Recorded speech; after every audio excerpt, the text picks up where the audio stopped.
બેટા, એક દિવસ એક સ્ત્રી ભગવાન બુદ્ધ પાસે ફરિયાદ લઈને ગઈ. એના દીકરાનું અકાળે મૃત્યુ થયું હતું.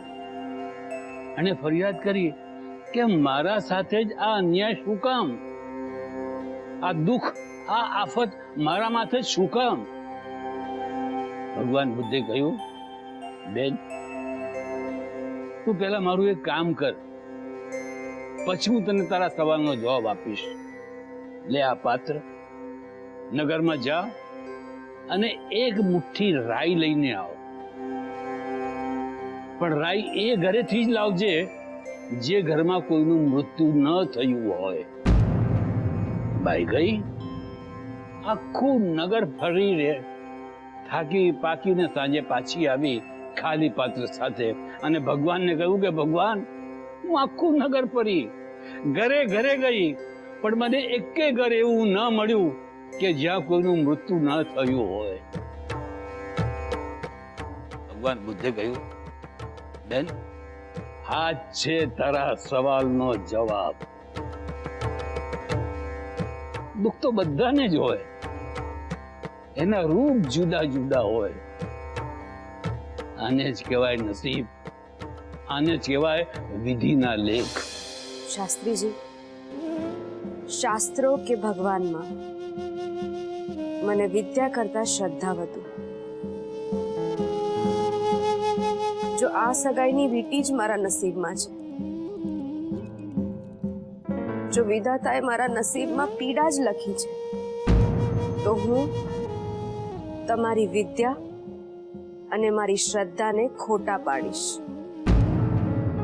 એ મારા મંગળસૂત્ર થકી સલામત છે, મારા સલામત હોવાથી નહીં. હું લક્ષ્મી એક ભાવમાં બીજો ભાવ તો નહીં જ કરું. હું આજે મારી આજ સુધીની બધી જ પરીક્ષાઓની સાક્ષીએ પ્રતિજ્ઞા લઉં છું કે હું બીજા લગ્ન કરું એ પહેલા મારો જીવ આપી દઈશ. લક્ષ્મી બેટા, તું શું મારી વિદ્યાને ખોટી ઠેરવીશ? અરે તે તો આજે મારી વિદ્યાને સાચી ઠેરવી છે બેટા. એ કેવી રીતે શાસ્ત્રીજી? ખોટી આંગળીએ સગાઈની વીંટી કરી. લક્ષ્મી બેટા, મેં તારી કુંડળી જોઈને ત્યારથી જાણતો હતો કે જીવનભરના બંધનના વચન સમી આ વીંટી તારી ખોટી આંગળીએ ચડશે. કેમ કે તારી કુંડળીમાં, તારા ભાગ્યમાં, તારા જીવતરમાં બીજા વિવાહ છે જ નહીં.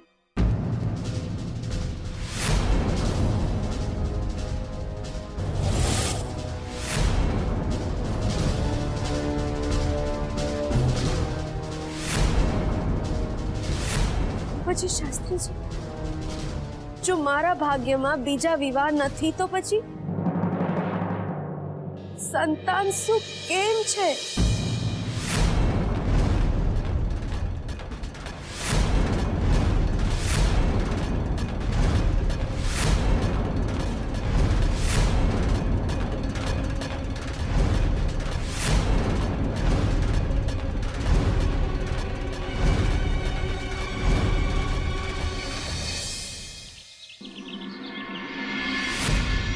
તમે બંને જણાએ સગાઈ કરી લીધી અને મને બોલાવી પણ નહીં.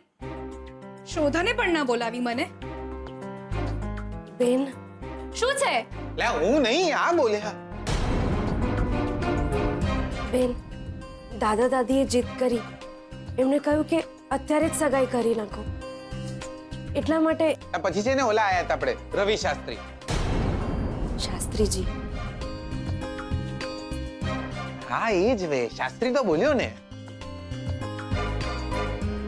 એ આયા હતા, પછી અચાનક જ એમને આમ આંખ બંધ કરી લીધી. પછી આંખો ખોલીને કે જલ્દી જલ્દી જલ્દી સગાઈ કરવી પડશે. એટલે આ બધું. એટલે ભાભી તમે ગુસ્સો ના કરો ને, તમારા ભાગની મીઠાઈ બચાવી રાખી છે. બેન છે અમારી, એની જ સગાઈમાં હું ના હોઉં કેવું લાગે? અને સ્વીટુ, તને પણ મને બોલાવવાનું મન ન થયું? એક ફોન કર્યો હોત ને તો દોડતી આવી ગઈ હોત. બેન, બધાએ બહુ જ જીદ કરી અને સમય જ નહીં રહ્યો. હું તમને કેવી રીતે સમજાવું? બે મેલો ને યાર તમે દિયોર. લા સગાઈ કરીને આયા છે લા કઈ ચાંદો બાંધલો તો હાલો તમે. લે વીટી પણ પહેરી છે. લે જોઈ લો ડેન ડેન. લે એમને બી પહેરી છે. તમે બતાવો ને. લે બતાવો દિયોર. Sweetu, it's okay. સ્વીટુ, હું તારા માટે બહુ જ ખુશ છું. સુખી થજે હંમેશા. Wish you all the best. અને એ જીગરિયા, દિયોર સાંભળી લે, મારી બહેનને ક્યારે હેરાન ના કરતો, સમજ્યો? લે ચાંદલો હાલવાને બદલે ધમકીઓ હાલો છો. લે નહીં દુખી કરો. તમે ચિંતા ના કરો. 1 મિનિટ, તારે ચાંદલો જોઈએ છે રે? ઉભો રે 1 મિનિટ. આપું છું.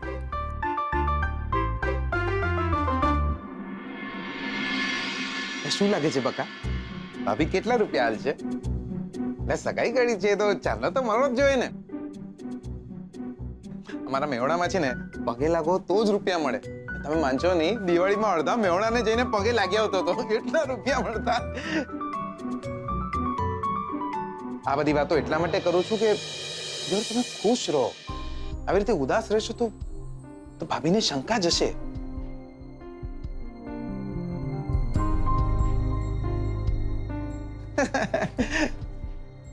સ્વીટુ અને જીગર, સાંભળો, તમારા બંને માટે મેં ફિલ્મની ટિકિટ બુક કરાવી છે.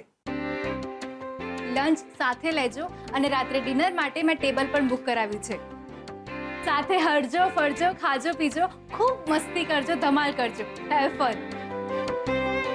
અને સમજી લો, આજે તમારી પહેલી ડેટ છે. ડેટ એટલે?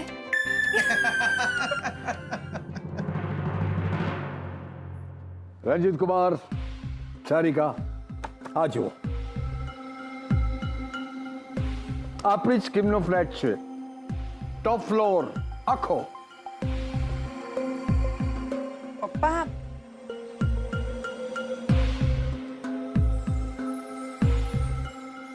આટલો મોટો ફ્લેટ તમે જીગરને આપશો? અરે ના રે ના સારિકા, જીગર તો આપણી પાસે એક પૈસો લે એવો નથી. તો આ ફ્લેટ તમારે માટે.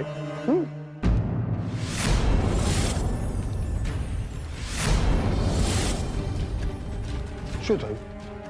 આ ફ્લેટ નહીં ગમે? અરે સારિકા, આલિશાન ઘર છે, ફુલ્લી ફર્નિશ્ડ. તમારે તો માત્ર શિફ્ટ થઈને ત્યાં રહેવા જ જવાનું છે.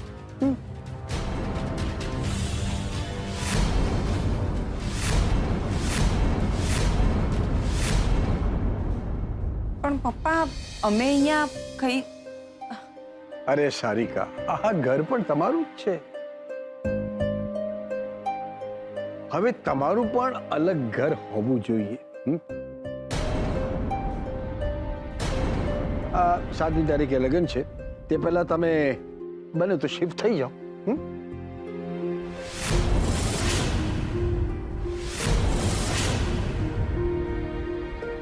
અરે હા, એક વાર તમે બંને જણા જઈને આ આલિશાન ફ્લેટ જોઈ આવજો.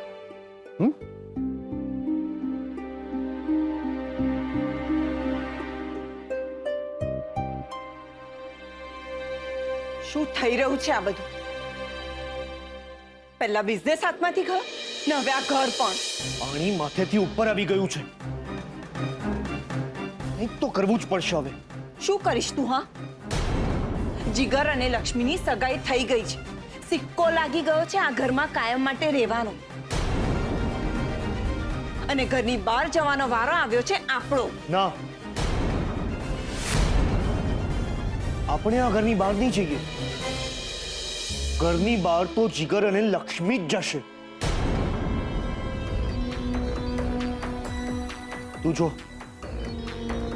તું જો હવે હું શું કરું છું.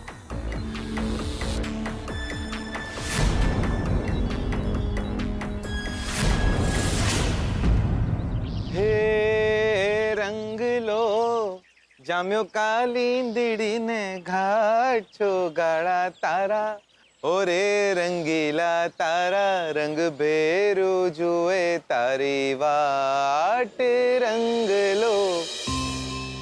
આ સાચે જ ફિલ્મ જોવા લઈ જઈ રહ્યા છે? હું ના કેવી રીતે પાડી શકીશ હવે એમને? હું આ રીતે એમની સાથે ના જઈ શકું.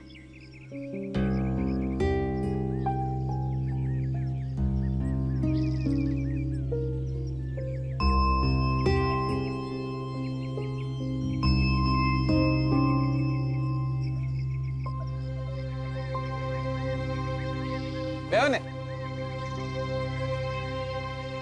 બેહો ને શાંતિથી બેહો બેહો.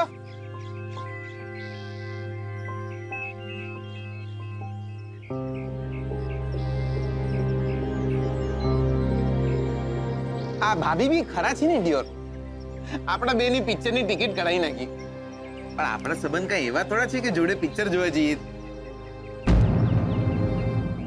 તમને કહી નહોતી શકતી, મારો પણ જીવ મૂંઝાતો હતો. આમ ફિલ્મ જોવા જવું એટલે કે ના બકા ખરા છો ને તમે બી યાર. એટલે તમારા મનમાં શું ચાલે છે ને શું નહીં, તમને શું ગમશે શું નહીં એ મને ના ખબર હોય બકા. તમને ખબર છે ડેટ પર જવું એટલે શું બકા?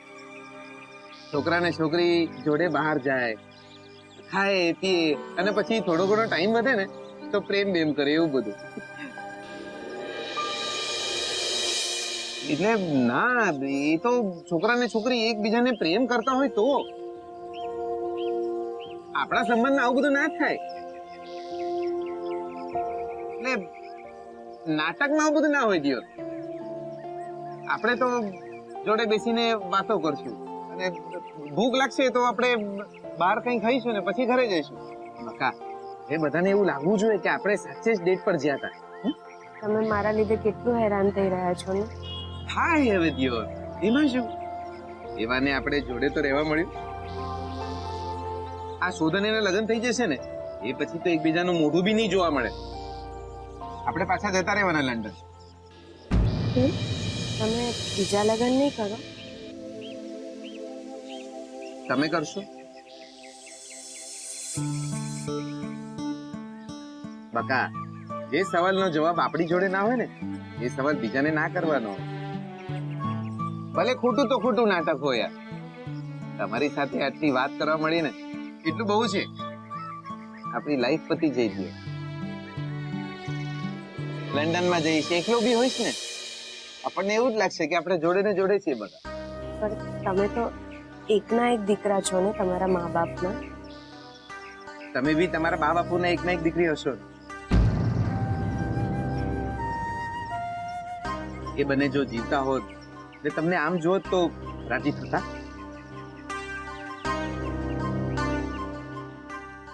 નહીં ને બકા. કોઈના માટે સારું કરવા માટે થોડું ઘણું સહન કરવું પડે. કરી લેવાનું. હાય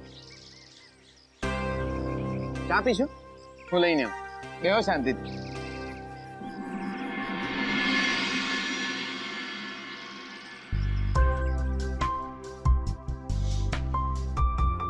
શ્રુતિ, અરે યાર તને ખબર પડી ગઈ? ખબર કેમ ના પડે? શોપિંગ પર નીકળી હતી, થયું કે તને મળતી જાઉં. તમને નથી લાગતું કે તમારું શોપિંગ આજકાલ કંઈક વધી ગયું છે? ઓ હલો, આપણા લગ્ન થવાના છે અને આ બધી જ શોપિંગ છે ને આપણા લગ્ન માટે છે. ઓકે? અને તમારે તો અમારા કરતા વધુ શોપિંગ કરવાનું થશે ને. ઘરમાં બે બે લગ્ન છે. સ્વીડુ બહુ જ ખુશ છે અને જીગર પણ. અરે યુ નો વોટ, આજે તો એ બંનેને મેં બહાર ધકેલી મૂક્યા. ફિલ્મ માટે મેં ટિકિટ્સ બુક કરાવી દીધી, ડિનર માટે ટેબલ પણ બુક કરાવી દીધું. આજે આખો દિવસ એ બંને સાથે રહેશે. એ મજા આવશે ને. વાવ. પહેલા ફિલ્મ જોવા જશે અને પછી રાત્રે ડિનર. આજે પહેલી વાર બંને સાથે ડેટ પર ગયા છે. મને તો એવું લાગે છે કે લગ્ન પછી હનીમૂન માટે પણ આપણે બંને એ લોકોને મોકલવા પડશે. એ પણ આમ ધક્કા મારી મારીને.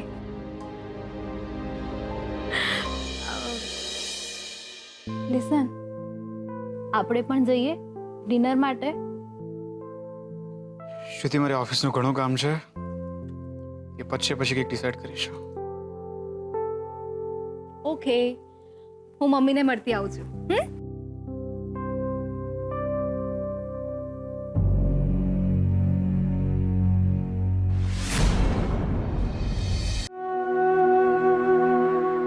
આપણા શુદ્ધના લગ્ન લેવાઈ રહ્યા છે. એકવાર તો ઘરે આવી જાઓ. દીકરાનું મોઢું જોઈ એના માથે હાથ મૂકીને આશીર્વાદ આપો. તમારી ખોટ બહુ ચાલશે. મમ્મીજી,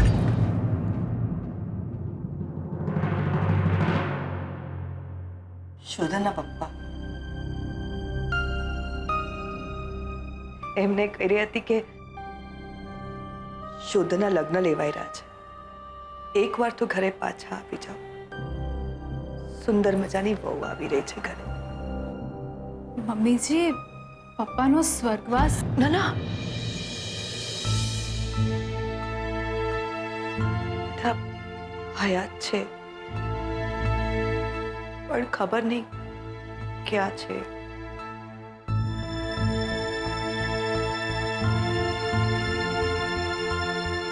ઘણા વર્ષો પહેલાની વાત છે. શોધન બહુ નાનો હતો. શોધના પપ્પા કોઈ બિઝનેસ ટૂર પર ગયા હતા. એમની સાથે એમના બિઝનેસ પાર્ટનર પણ હતા. ક્યાંક ફરવા રોકાયા પર્વત પર અને એમનો પગ લપસ્યો. મમ્મીજી,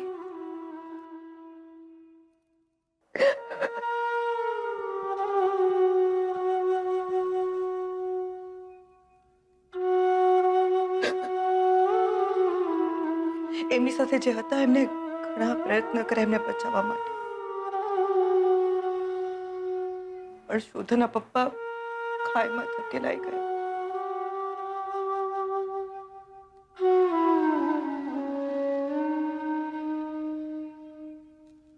તે દિવસથી ખબર નથી એમને ક્યાં છે.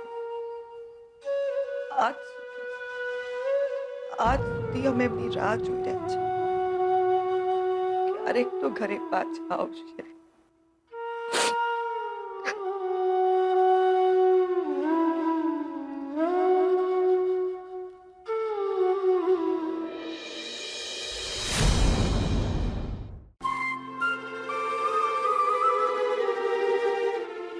જોરદાર. લે શ્રુતિ ભાભી તો લાયા બાકી જોરદાર. સરસ હોટેલ છે. બકા આ ખાલી છે, અહીંયા બેહી જાઓ.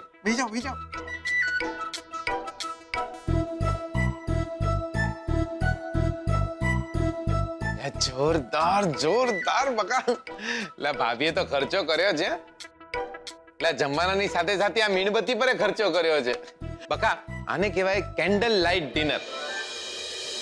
એટલે આમ કઈ ખાસ ના હોય. એટલે એમાં એવું છે ને કે આપણે જમતા હોય ને તો સાથે સાથે આ મીણબત્તી આપણને જોઈને બળ્યા કરે. એટલે બકા થોડું હસવાનું રાખો ને. જો આપણા સિવાય બધાને એમ લાગવું જોઈએ કે આપણે ખરેખર સાચે સાચ ડેટ પર આયા છીએ. તમે આજે સાચે જ મારું માન રાખ્યું. આજે આખો દિવસ આપણે જોડે હતા, છતાંય તમે એકબીજાથી દૂર જ રહેવાનું છે તો એક દિવસ શું ને આખું જીવન શું. જો બકા તમારું માન અને મર્યાદા આપણા માટે બહુ મોટી હતી. બહુ ભૂખ લાગી છે એટલે કઈ મંગાવી લે જમવાનું. લે એ બકા લાવ અહીંયા. સર આયો જોરદાર. જો સાંભળ, આ તારી હોટલમાં જે જે સારું મળતું હોય ને બધું એક પ્લેટ લે જા. એમ સમજ તારા શેઠના જમાઈ આવી જાય છે જમવા.